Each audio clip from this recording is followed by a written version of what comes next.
Okay. All right. I'm Harold Bieber. I'm the Enterprise Systems Administrator, now formerly Email Administrator of John Marshall Law School in Atlanta, Georgia. I'm basically going to give a short presentation on LTSP, the Linux Terminal Server Project, and then I'm actually going to demo how easy it is to install so that anybody can do it. It's really not that difficult to do. We went to LTSP in our labs last summer, and I went to Roger and said, hey, I think this is something we can do it relatively quick. He said, show me how to do it. So the lab that's directly across from my office has 5 computers in it. I had 3 computers on an LTSP network in about 2 hours. So it was relatively easy. I didn't have to move any equipment. All I had to do was run network cables from my office directly across the floor to those, real quick thing to show. So what is LTSP? It's basically a server with thin clients, okay? And I'm not going to stand and read everything. You guys can read as I talk. Ron, I can never pronounce Ron's last name, it's Colcernian, and Jim McQuillan created LTSP in '99. And I went to a conference with those guys in October, and Ron's an interesting character. The way he came up with it was they were using Wise terminals in the bank that he worked in. He rewrote the software and went to Wise and said, look, this software will work better with all your systems. And Wise told him, nah, that'll never work. So he said, fine, I'll do it on my own then.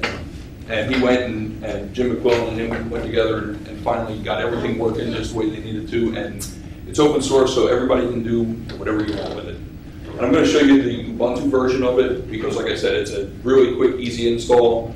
You can use any version of Linux with it. Basic idea is that instead of having, I don't know how many of you have large labs. Our lab, we have 2 labs. One of them has 12 machines in it, one of them has 5 machines in it, not too bad. Kind of easy to deal with, but you still have to go to every machine to do an update. You can push out updates, but it's still, you have a lot more legwork with it. With this, you make your updates on your server. The next time the client boots, it gets the updates. So you don't have to touch each machine, you don't have to install software on each machine. You really don't have to do a whole lot with the client except for make sure that it is in the network to receive its image.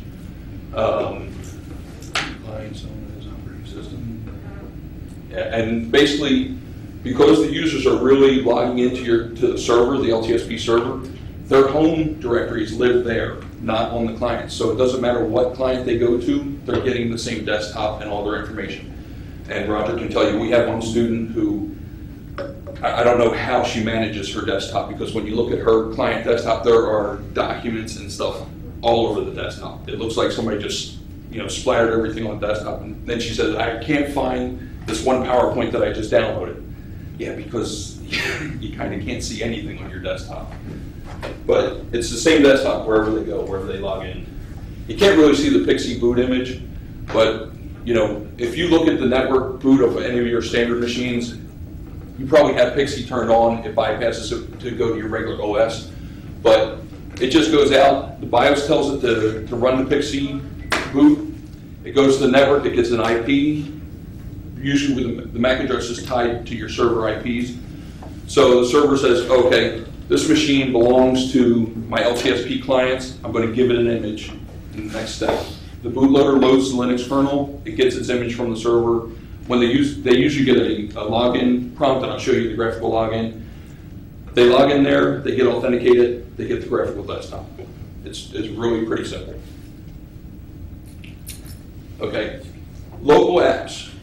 You can run local apps on the thin client to help alleviate the load on your servers. Okay, we run apps on the thin client. We run Firefox off of the thin client itself.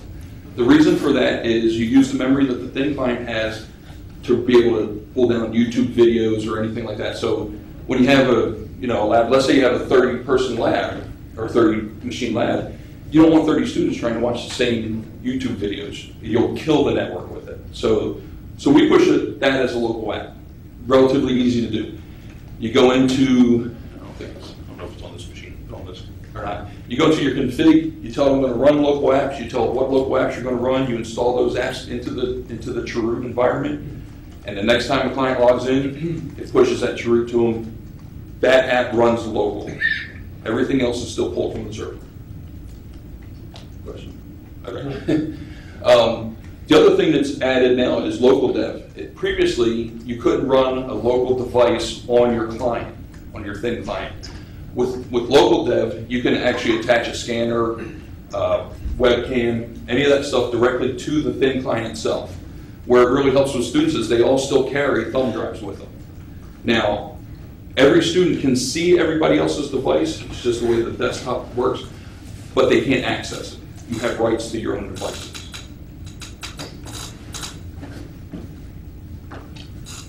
Okay, advantages. Once you install it, it is rock solid.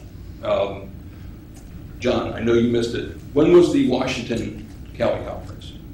When we were at University of Washington?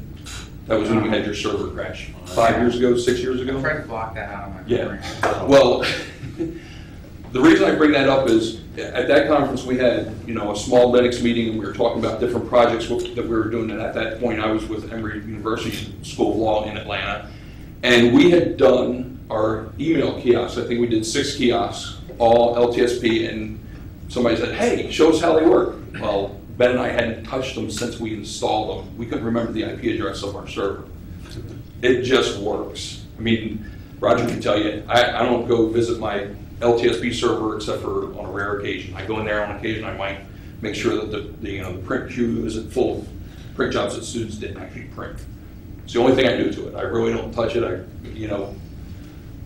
Winter break or whatever, I'll go in and run any of the Linux updates. If there's a major security update, I'll run that. Other than that, I don't touch that machine.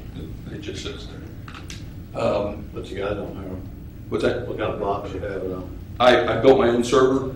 It's a dual Xeon, dual core Xeon processor, 16 gig RAM. I've got 2 80 gig hard drives that run the OS, and I think I've got 4 terabytes of data storage. So, to me, that's not a really large box. And what I'm going to show you is my test server that sits right here, which is what I showed Roderick with my first 3 clients, is a Dell GX260, which I think it might have 512 meg RAM in it. I don't know. It's a P4. So you can run it light. It's just going to be a little bit slower. I know that when we were in the Webmin class earlier, the guy said that you can install Ubuntu in less than an hour. Not on that machine, you can't.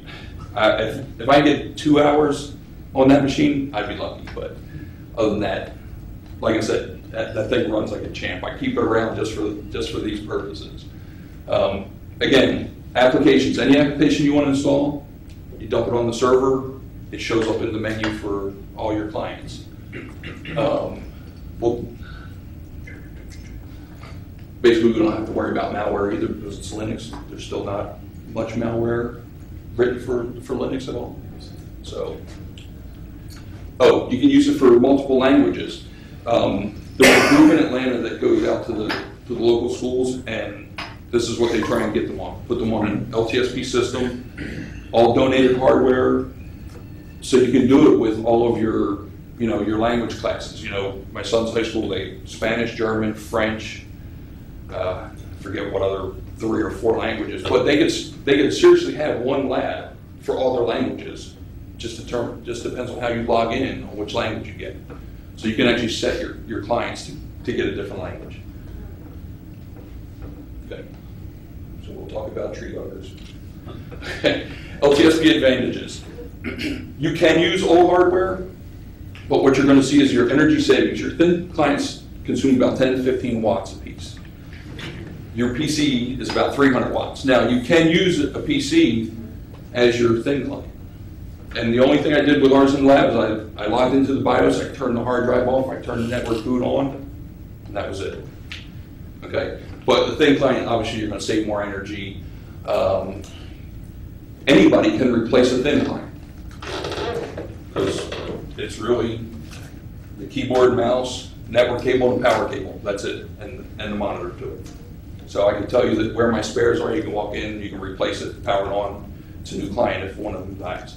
So I don't have to worry about, is Roger at the office? If somebody can get to my spare, they can install it. Obviously, all your administration is done from your server, so you don't have to go to every machine. If you have labs that are spread out across your school, they can all be managed from the same server. using old machines means higher power consumption as compared to the thin clients. Obviously, since there's less power, there's less heat, which, less AC required, less carbon footprint, blah, blah, blah. And basically, because they have no disk in them and they're low power, there's no fan needed, so there's no noise. I mean, if you walk into our lab, you don't hear the machines. You may hear a little bit from the monitor, but that's it. The machines, you barely know they're on. And basically, the more desktops you replace with thin clients, the more your savings. Okay. Basically, your hardware. Diskless Workstations is who we bought from. Ron, who helped build LTSP, that's his company. So I think these are, did we get 2 gig? Did we do the 2 gig upgrade on these? So we did 2 gig, and I think it's, is it 2 gig processor or 3 gig processor? It's the it's the 1520 workstation. So, I mean, they're really,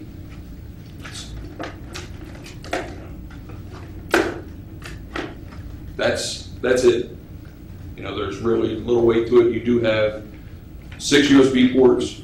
You can run DVI for your video, for your monitors, standard VGA. You can actually run sound from them. And there's a card slot on them too. So they are very basic. The server, they say a generously equipped server with plenty of memory. For memory, I have my calculation. 35 clients, roughly 256 meg per client, 8 gig. Okay, I've got 16 gig in my server. I've got 2 dual core processors. Like I said, my hard drive, what I went with was the redundancy RAID, and the slide is screwed up because I had to convert it from OpenOffice to PowerPoint.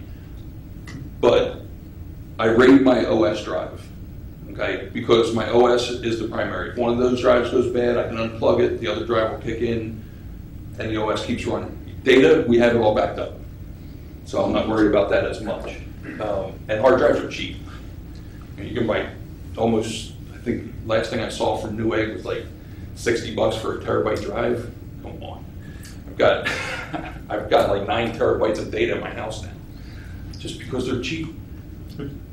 And basically your server does, it holds all your X sessions via the network. It's really all basically there. Challenges. There are some things, especially in law school, where you have to have a Windows application. Okay. What we did on ours was we bought Crossover, and we installed it on the server, and we run all of our Windows apps from there. So all of our students get access to Office 2007, because that's, faculty want everything turned in the most recent version, so it's there. But they also have OpenOffice access to it. Gives them PowerPoint, but everything is in Crossover Office, or you can use Wine. Whichever. We like the way Crossover worked. Crossover has good support. So that's how you get around a mandatory Windows requirement. You just put it into Crossover is just really, I don't want to say it's an emulation because Wine is not, right? It's not an emulator. But basically it's an emulation of Windows. It's a subversion. So just stick it in there and it works. They don't know the difference. The students that open up Word, Excel, PowerPoint, even IE, we have IE stuck in Crossover, they don't know that it's not a Windows machine. It looks identical. So, and then getting people to buy into the Linux concept. Administrators, they know it's a geek tool, but they don't know what it does or how it helps them. Benefits, this is where you push it. There's no OS license cost. My 2 copies that I have with me of the Ubuntu alternate CD, if you pull the alternate CD, all you have to do is hit F4 when you're booting, and you can install LTSP right from the menu. That's all you have to do to it. You download the ISO, it's whatever you pay for a CD. There's no client access license, so it doesn't matter how many seats. The only place that you have a client access license is if you buy Crossover. Wine doesn't cost you. Crossover does, and I think we bought Crossover at, I think it was like $50 or $58 a license for one for each machine. And then application software, there's no cost, and I say for the most part because obviously if you're going to provide Windows, you have to have your Windows, any of your Windows licensed products, your Office or whatever. Multiple free sources for technical support. Okay. Forums and mailing list, good information. The guys on the LTSP channel and IRC, fantastic guys to work with. I can't tell you how many times it's like, oh, how does this work? Where does that work? Why does it work? Those guys, they know it inside out. There's guys from Canada. His name is Oliver Gothraid. He texts me constantly in the channel. He's actually in Germany, but he's on the Edubuntu team, so he knows a lot of the back end of the LTSP product also. So when I have oddball questions, I go to them. They tell us how to do it. Since it's open community, you can do, it's open source. You can rewrite the code. You can call Tom and have Tom rewrite you a module or something to keep him busy. Keep him on a race here. And something's missing from this one.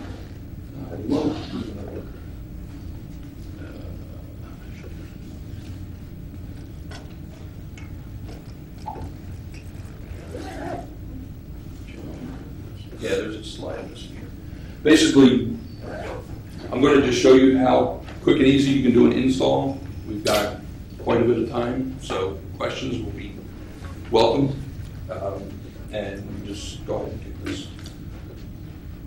When you say you put together your own system, 16 gig system, Yeah, go ahead. how much in total it cost you? I think my server was about $2,500, and it's a 2U rack mount server. How did you get over the overall fear of Linux administration people and various other? Well, my boss is sitting right there. I said, "This is what we're going to do." So I showed them that it works. They, for this part, the administration doesn't really care because it's in the labs. As long as students aren't complaining about the labs, I think the biggest expense that we had was we put in flat panel monitors versus the old CRTs that we had. What were you running there? What were you running? XP Pro on, what were they, Gateway, the 4100s. Yeah, the small form factor 4100s. Not my doing. That stuff has been there for years. So. But on a side note, the beauty of this product is that you don't have to totally get rid of your Active Directory if that's what you have for your student account. This integrates with pretty much any directory structure. So students log on using their Active Directory accounts to access this from the lab machines. Printing is the same. Windows-based printing can be used through this as well. So you don't have to totally scrap your directory structure if you have one in place. This integrates well with the directory structure. Yeah, there's actually a product that I installed on this. It's called Likewise. Another free download from the Ubuntu community. And what it does is Likewise just ties into your Active Directory structure. So, I can limit what, application students have access to through Likewise. Same with their accounts. If their account is disabled, they have no chance of logging in. And that's how we manage our guest accounts. Okay, so basically, the first language screen is to determine what the installer's language is. Okay, install an LTSP server.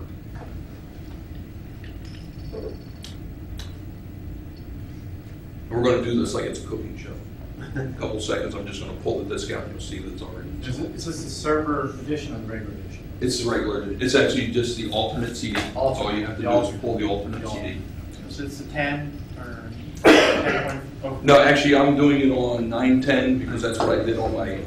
So my machine already had 910 on it, so I didn't have to reinstall. Okay, your standard languages, keyboards. Don't care about that. Care about that.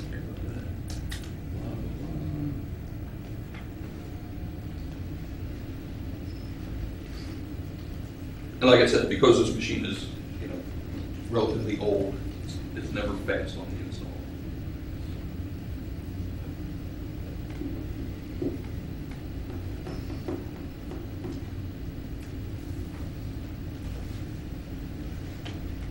And on your server, there wasn't any memory issues or anything?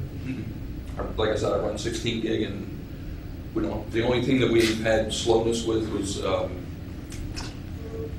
trying to think, what was the thing that we just? Oh, It's the overall network traffic that we have. We're actually going to be putting it on its own VLAN this summer, hopefully. If we would ever get a system or a network admin. Okay, the great thing about it is if you have 2 network cards in your server, you can tell which one is going to connect to the internet, and it'll set the other one up to be your internal card. So that's the best thing to do, because then you have to worry about going back and configuring later. Put 2 network cards in it, run the config.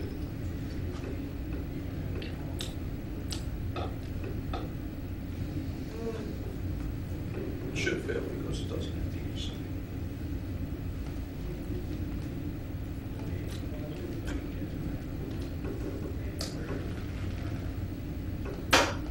Okay, you can give it an IP address, or if your network, will hand out the HCP, just enter it here.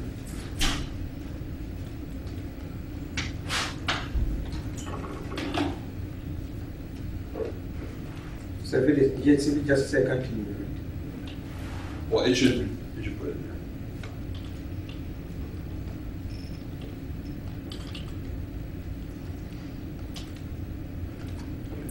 It's configured.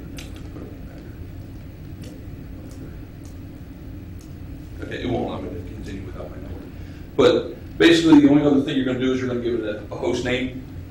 For ours, it's I think it's ltsp.johnmarshall.edu, pretty standard. And you create your admin user. Okay. Once that's done, you go to the server itself. Actually, let's reset this.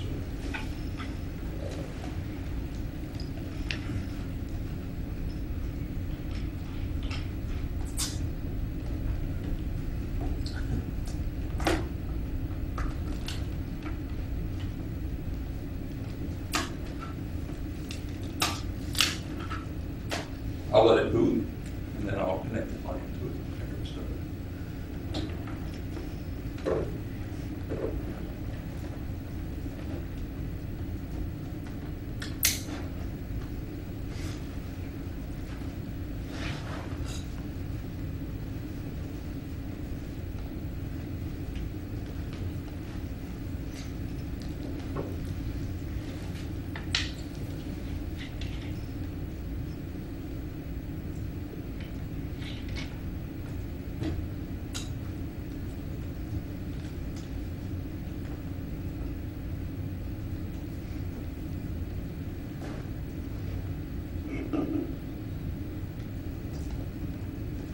And basically, you'll see that I already have 2 users, my 2 test users.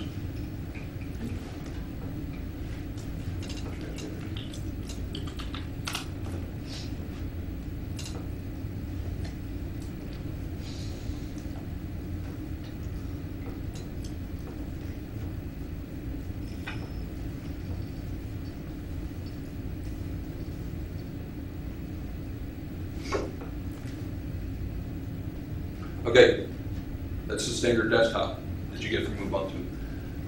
If you go into, you can go into System, Administration, Users and Groups. And basically what I did for this one, because obviously it's not connected to my directory, I just added my 2 test users. You can, anything else that you do here, you can, remove applications, you can remove the games, all that stuff. If you take it all from here, it's gone when they log in. But this is your account, right? Yeah, this is the primary. How come you can't add the add user? I would just have to select that I was in the ad, Oh, because I'm not logged in the group. Okay.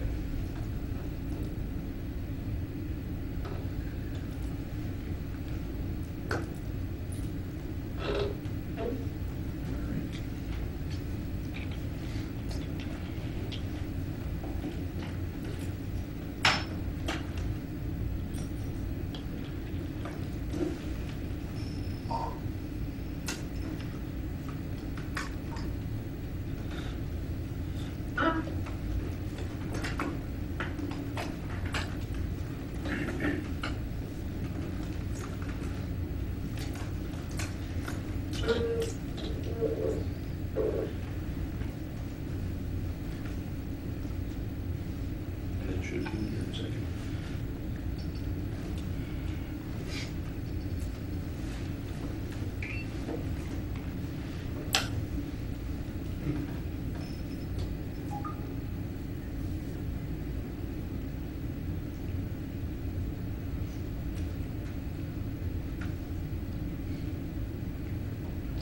So your clients are all on a completely separate network, they're not actually hanging on a live network, they're on. No, they're actually they're on the live network. They all have internal IP addresses. Basically, the only thing that we did, because we're Active Directory, we got just a little set of steps we had to do to add them to the DHCP for the Active Directory. So, as Active Directory is handing out IP addresses, it just adds them in. So you said that you were running Firefox locally on each Yes, client? on each client. Does the internet traffic still go through the main server and then out? Or does, since Firefox is on the local, does it just go right out from that? It goes to the main server for IP. Other than that, everything else is being handled local. All your video, everything's being handled local. And now it's like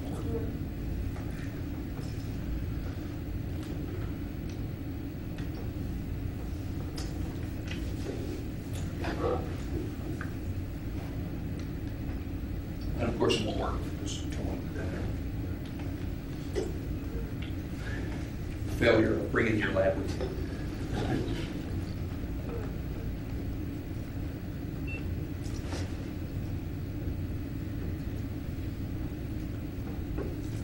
Okay, there it is. So basically, it's doing all its pixie boot and it's grabbing the image.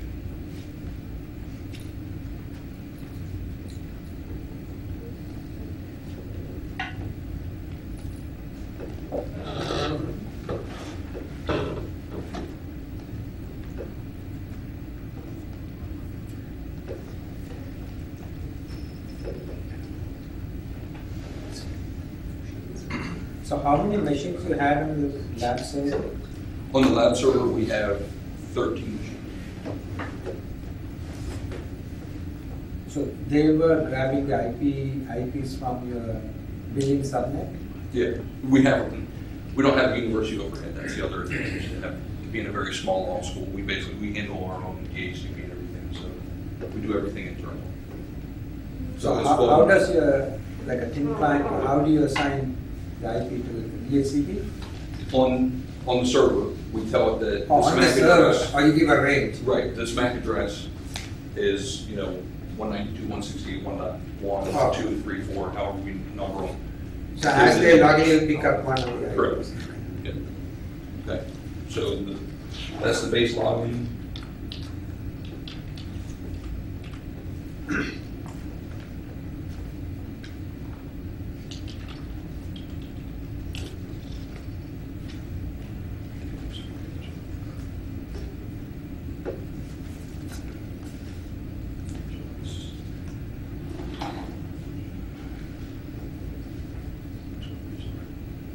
I think it's because I have no.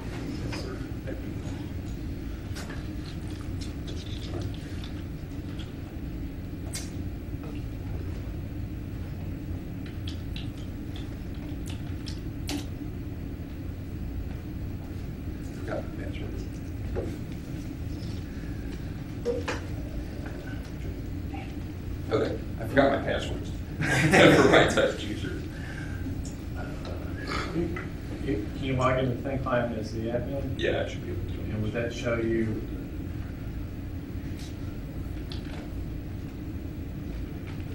That would be the same as logging into the main Right. account.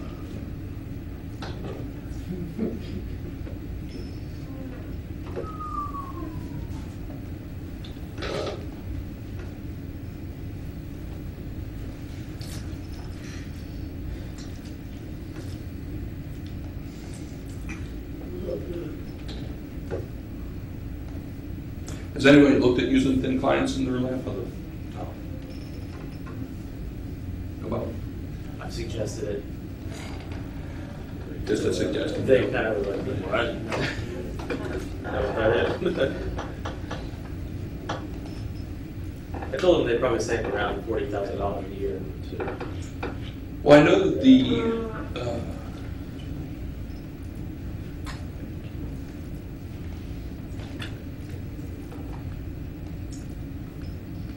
So what was the primary cost savings for? let's see, we paid $350 for each client and just over 100 for the monitors versus the to replace the gateways that we had, I think we were looking at, I think it was like just over 5 something a piece plus $100, but the clients will last forever. The clients that we put in at Emory, actually, I think Ben just replaced them last year, so it's been like 6 years for the clients.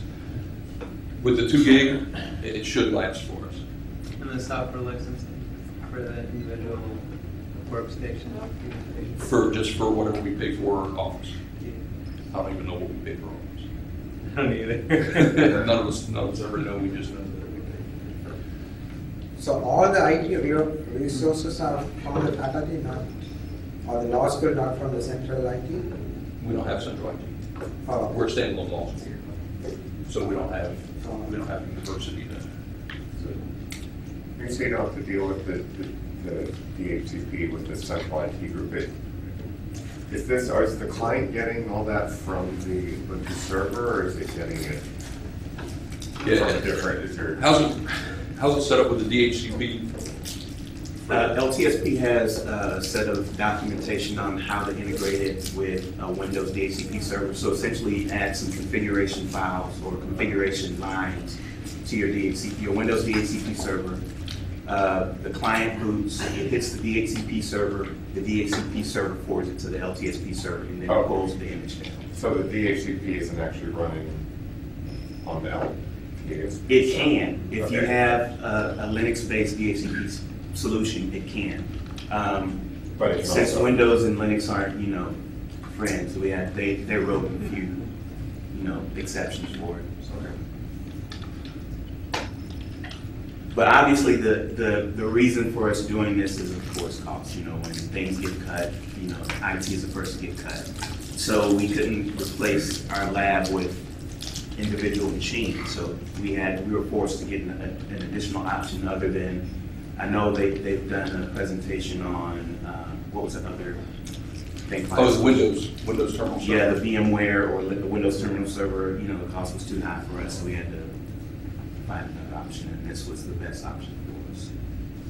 And this will be my last lab machine purchase. That comes from my budget. I don't foresee us ever replacing the lab machines ever. Like I said, from my budget. If someone else wants to purchase it, then that's fine.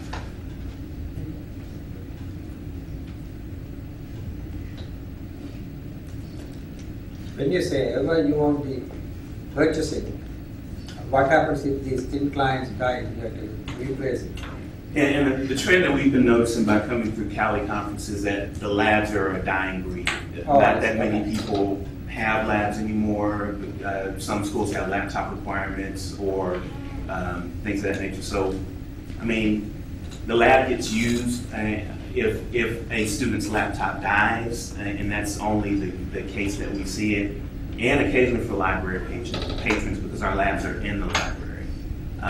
But in all honesty, I don't really see us maintaining the lab past this. That just seems to be the trend. You could say we are above, we already got rid of a physical lab which I think we had about 20 or 25 machines. The reason was that we didn't have any shorter space, so they wanted to give that space to the library.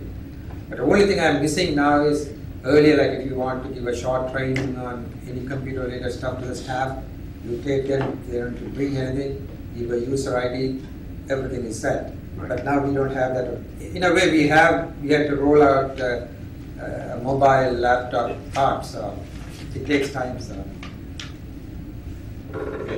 Okay, after resetting my password, since I don't use it, you'll see that I'm logged in as JLS user 1. And you can run. So basically everything is being pulled from my small server. Do you have any of the Windows apps installed? No, I didn't do any of the crossover. Because like I said, that machine probably wouldn't handle the majority of it.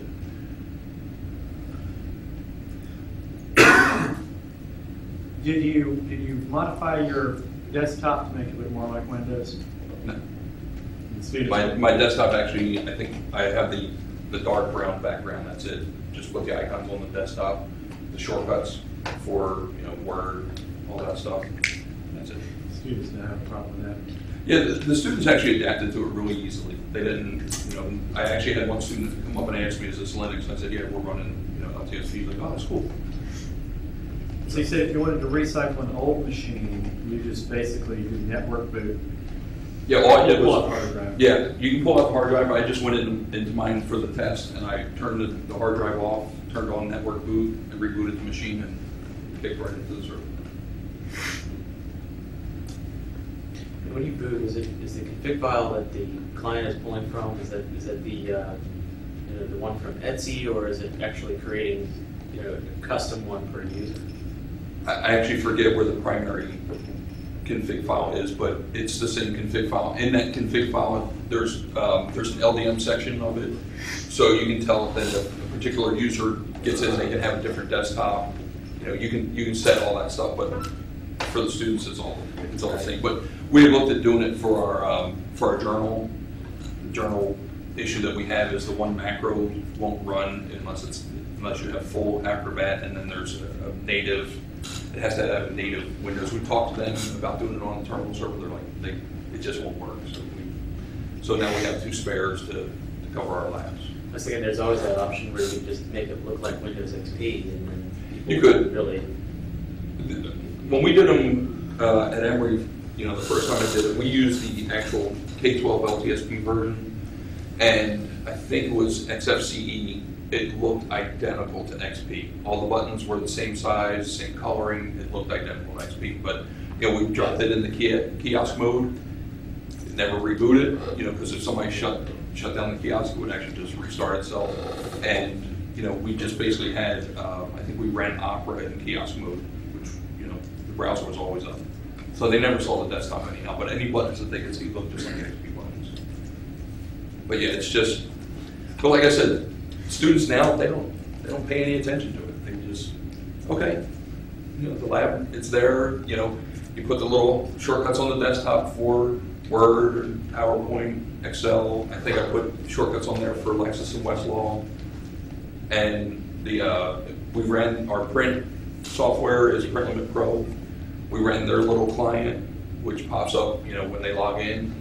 They log into that, and it tells them what their balance is on the print card. So, it looks really, really basic. It just doesn't look like a Windows background. I just remember the second reason why our law school decided against doing something like this, and that was we reuse our lab machines as staff machines. So when they get old, they just say, all right, this lab machine is 2 years old, so they give them to staff.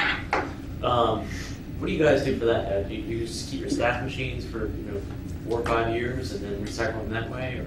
Yeah, as they come up. As they come up. And what ends up happening is they go into our server room and they get recycled. The journal gets 2 machines from us. If something else comes up where we have to put a machine into a room for, presentation or whatever, that's it. Our podium machine, if one of those goes down, I just re-image one of those machines and stick it in. But yeah, we only, like I said, we only have 13, so in our lab. So that's a lot easier to deal with than if you had like 50 machines or 60 machines. What are you going to do with the old stuff? How are you recycling it? But to me, once you change over to it, it's so easy to maintain. It pays for it. Really does pay for itself quickly.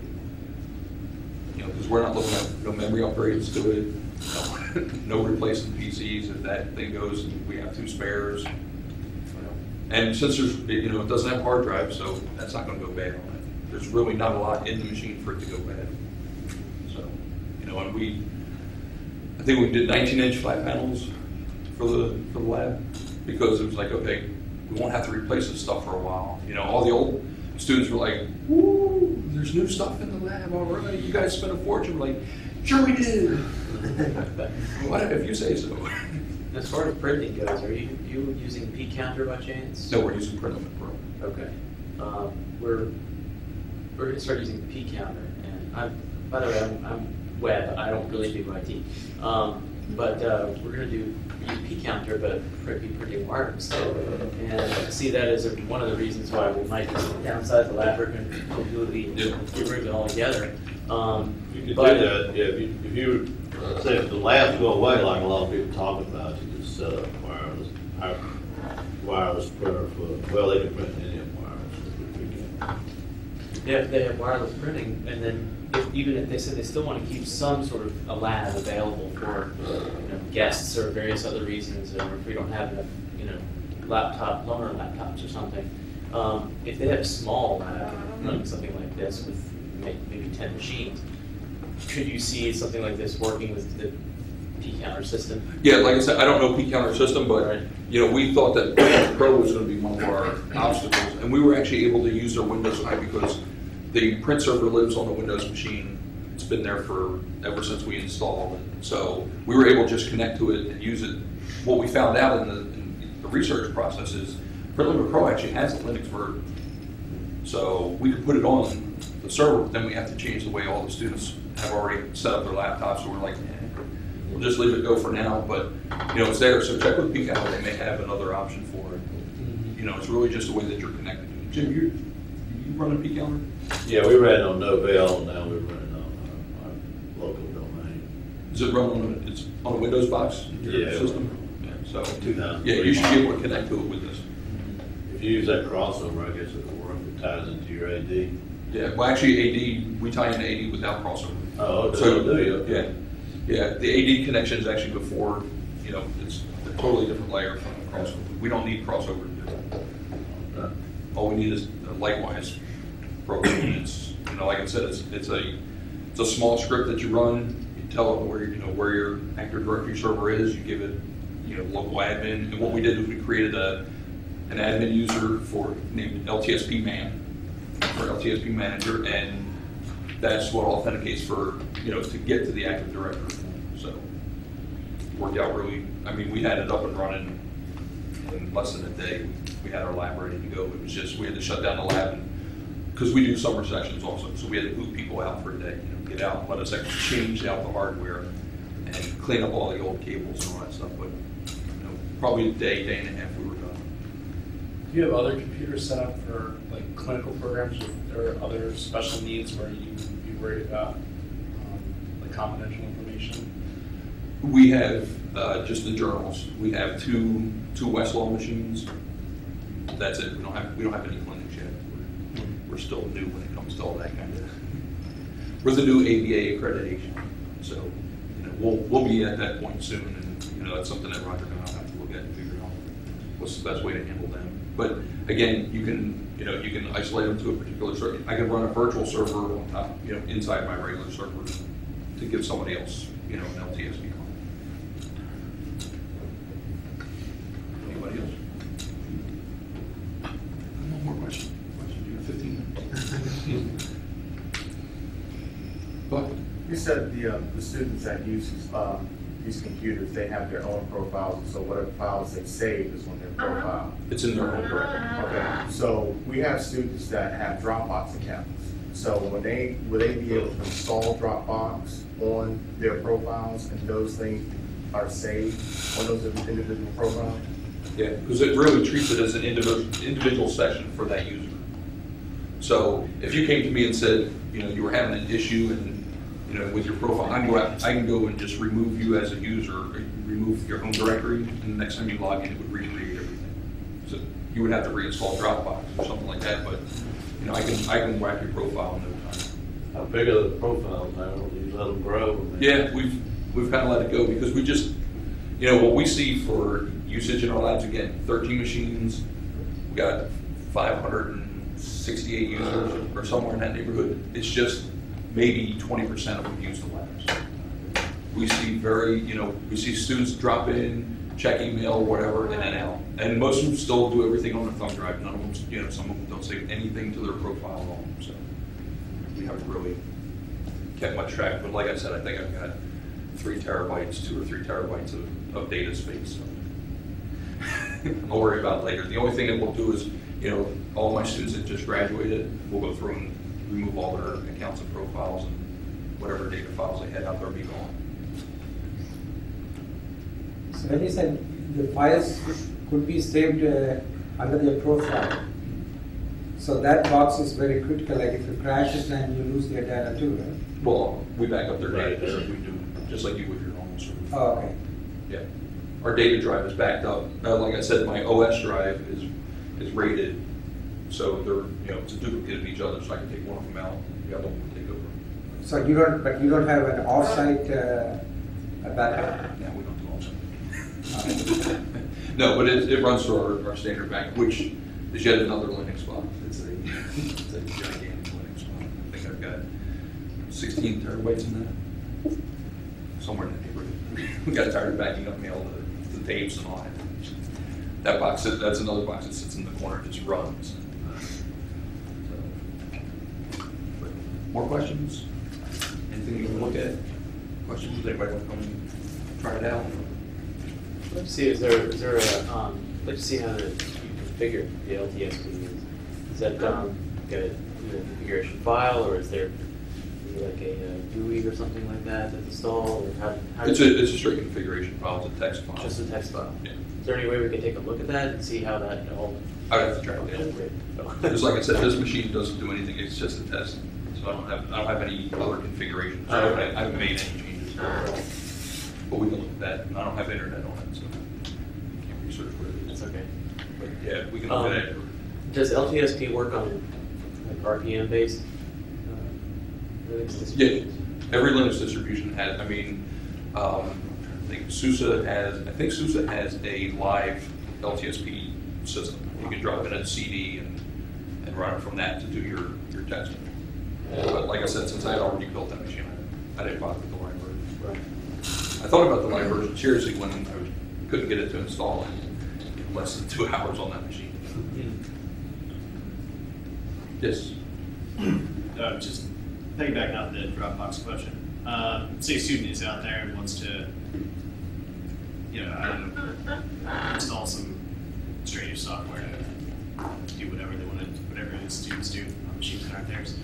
Like, so obviously, you run Crossbow on there, run Windows applications. So if they go download a Windows installer, Actually, they don't have rights to it. They don't have. okay, so you just lock it down. Yeah, they have no rights to install anything. Now, that would require part of the admin, it would require a sudo or logging in as root to do it. So if they need to install some software like Dropbox, they would just need to clear it with you guys. Yep. Okay. And I mean, if they came to us and said, we need to have Dropbox installed, and it was something that works off your login, I would just drop it on the server. I think Dropbox just runs off the daemon runs off the user profile. Does if I remember. So Yeah, I wouldn't have to look at Dropbox. Yeah. Well, they can access this stuff from the web also, so they don't necessarily have to have the client right there on their profile.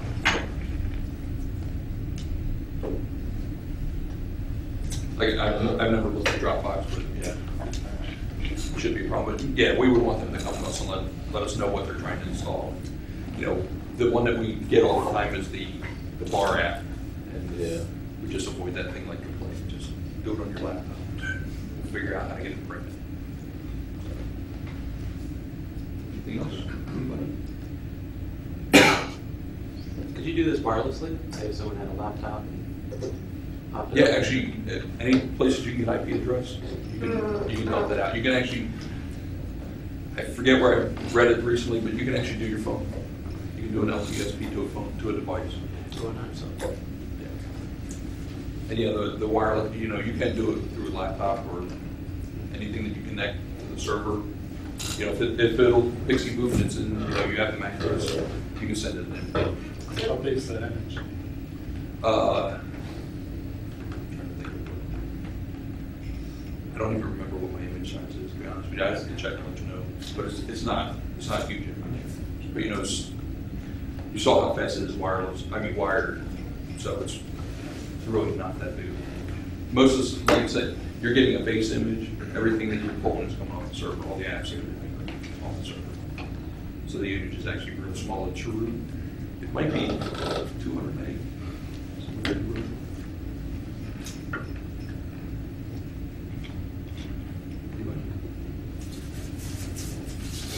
Tom, you gonna get up and do a song and dance for us? 10 minutes. It's working. Okay.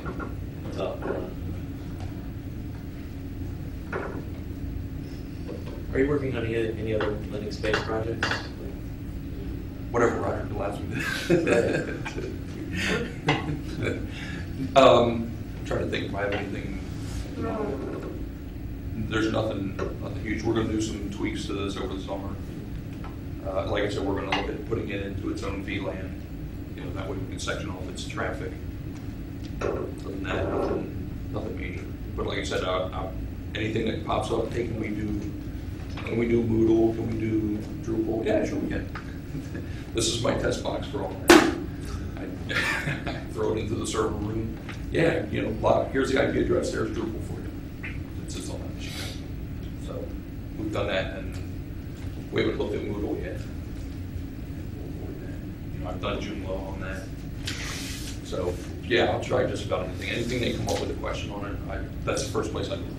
See what I can do on that. Oh, so you have done Joomla on that? Yeah, I've run Joomla and Drupal. I was planning to get a test one, so I'll try. Yeah, you can run anywhere over a virtual machine inside your piece. And also you said it's a real cost saving. Have you compared underutilized servers with the virtual environment?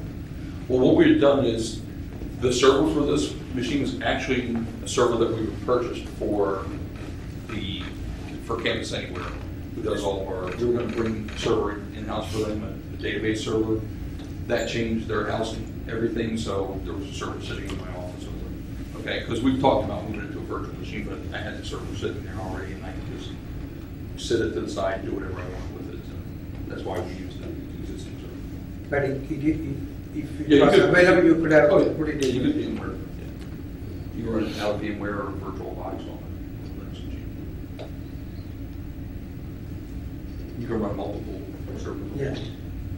So that's the HTTP you tell which to get us which virtual server you use. I don't know the configuration set. I'll ask you. We are utilizing the central IT resources. Those days, it would be easy to get a web server. Now you call, give them details for 10 minutes, the server is up and running. Oh, okay. Not too bad. Anybody else? Are you running the free version of Likewise then? Yes. Okay, and did Code Weavers give you guys a break on bulk purchase? We got the educational pricing. Okay, so they do have EDU for Code Weavers. Yeah, and the tech support guy that was, I think it was Alex that I talked to there. He was fantastic. Yeah, those guys are great. Yeah, and I had no problem with it. And then, I explained to him what he was doing. He's like, we never really had anybody who wanted to do that. So, yeah, we'll give you the discount. We'll give you the education discount. And if you have a problem, call us. I'll put you in with one of my tech support guys, and we'll figure it out. And I didn't have any problems. I, step by step, installed it, put it aside. Hey, it works. Pushed it out. We'll leave it go. But yeah, they were great for it. And like I said, the guys from Distance Workstation, they're great too. I had no issues from them. Actually, this machine was in short supply, and what they were going to do is they were going to send us half of those and then half of another version. And what they did was they talked to another customer, pulled back part of their order so that they could fill ours, so we would be up before the orientation. So we didn't have any problems dealing with it. But like I said, I still log in the IRC chat all the time. I usually camp out in the LTSP channel. Those guys there are great. Every year they go to Southwest Harbor, Maine for like a 4-day conference, and really what it is, it's a bug fix conference. It's like, I fixed 30 bugs today. I'm like, there were 30 bugs in the software? Where'd you find that? And we created this new piece of software. There's a piece of software called Savion, where you can create individual profiles for users so that you can set, my desktop will look different than your desktop, different from his desktop. You can set individual desktops through Savion. It's actually a pretty slick piece of software, and it's another free.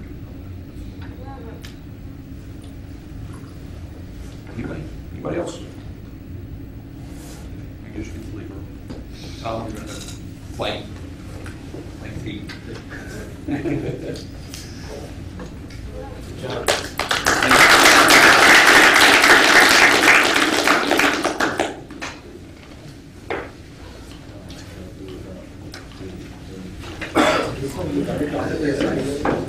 That's it? Yes.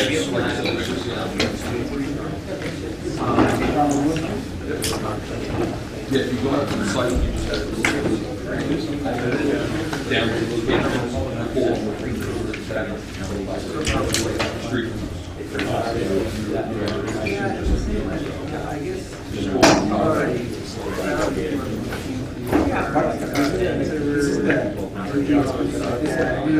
This is actually regular. Also, when you pick the option, do you remember? When you get to the first group, Oh, let's go with the default one. correct. Just, All you have to do is remove the first three installers.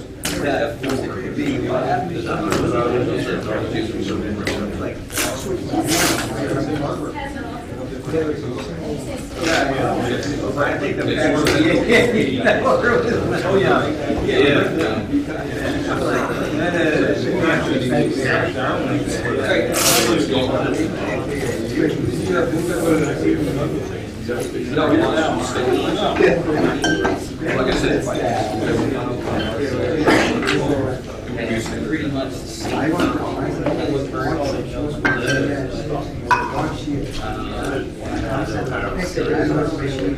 That is great.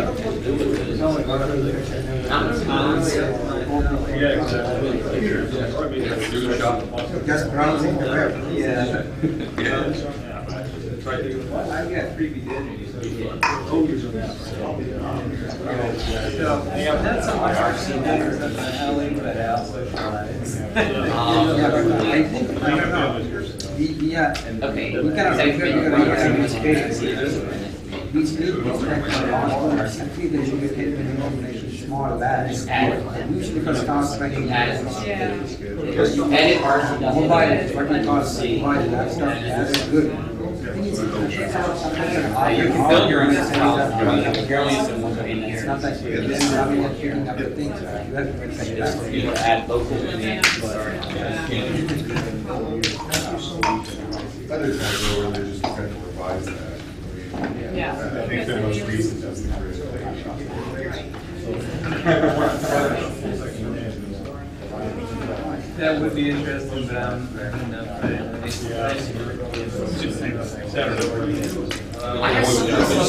it says like yes. It wants to make sure you're seeing all that. I don't know that we met.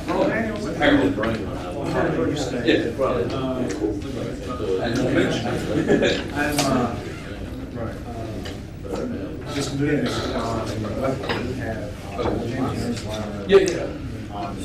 James left at 14 years. Weird.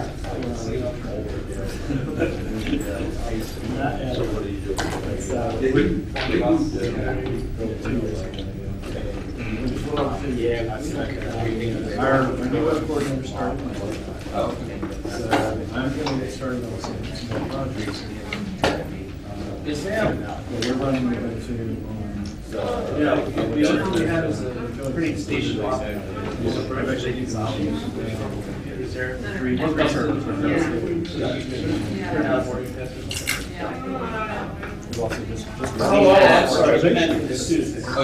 Oh, yes. We don't have it for you. No. Yes. Yeah, we've been strengthening the savings so long. We've been, our department. We have some first server. And then we have several queues that we share. One queue is our central system service queue. So we print that queue, that finds out who you are. So dedicated your time to the queue. Once it finds out who you are, it submits the job along with your identity. You can't. Main university Paris queue. And then you just walk up to the station. Well, you're getting that. No. But it is the other queues in the summer. So we have quotas set per user. Using What tied to enrollments. I just looked at it and then We full paying for it. so we didn't want to have for slide things. I came across that.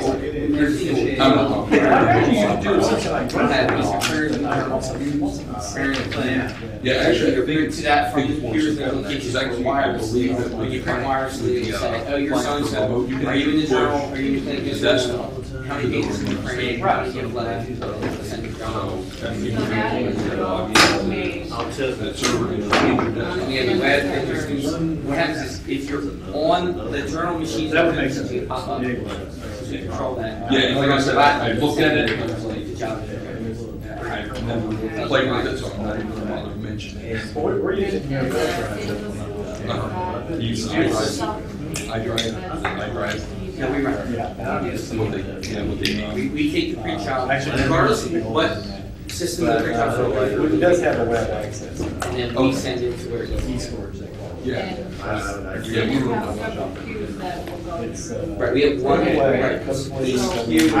like, we might have one printer, like in the journal, this is essentially a journal. We have one shared printer, but there's 3 queues for that printer, and each queue has a different ACL, each queue has a different quota. Well, see, it really depends on what they're doing. You actually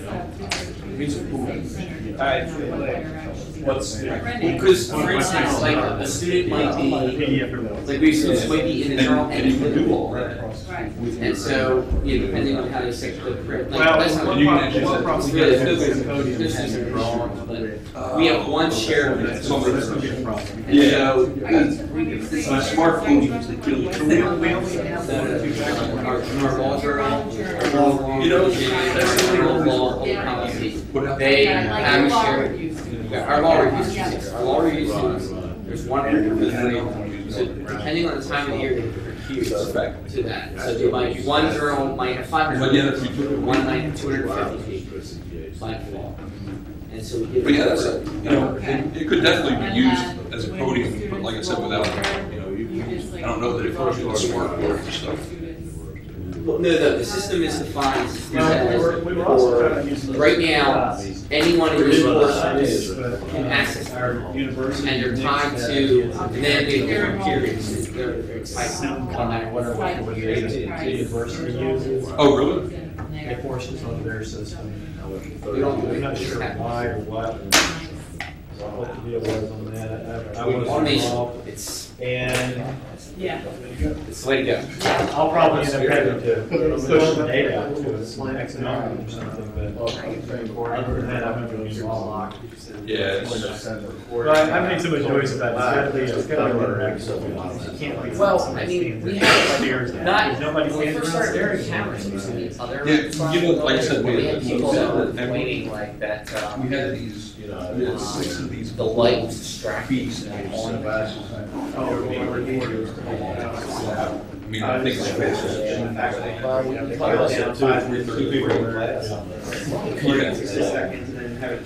and they were just, like I said, students would check email and then go off the class. It seems ideal. You know what the most expensive part You know, about so we're like, why not do this? And we did our E3, 4, 50. Yeah. And the LTSP. throwing that three. But, I mean, that's actually not a bad idea to get rid of those in the classrooms. The newsrooms are gonna be so hard because Several years back.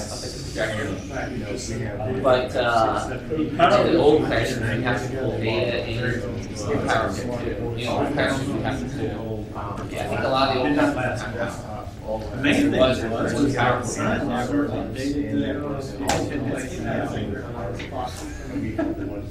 And have a change of sun, basically, at the end of the process, color coding stuff. several things just didn't. I mean, it's not, I was glad to have. We might have. I mean, you know, He's doing some work for the university, much more than that. I'd swing by this because it was the only Yeah, that's. Oh, yeah. But, we're no, just down the road. Yeah. well, come to the other things. Yeah, definitely. We should- There's actually, we can do custom applets on the, I haven't even told the guys yet, that we can. One of our Freshman. We need to. By the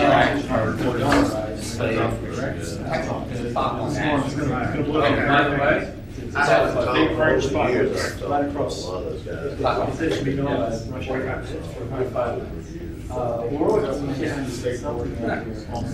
well, if you can have that. started. Yeah.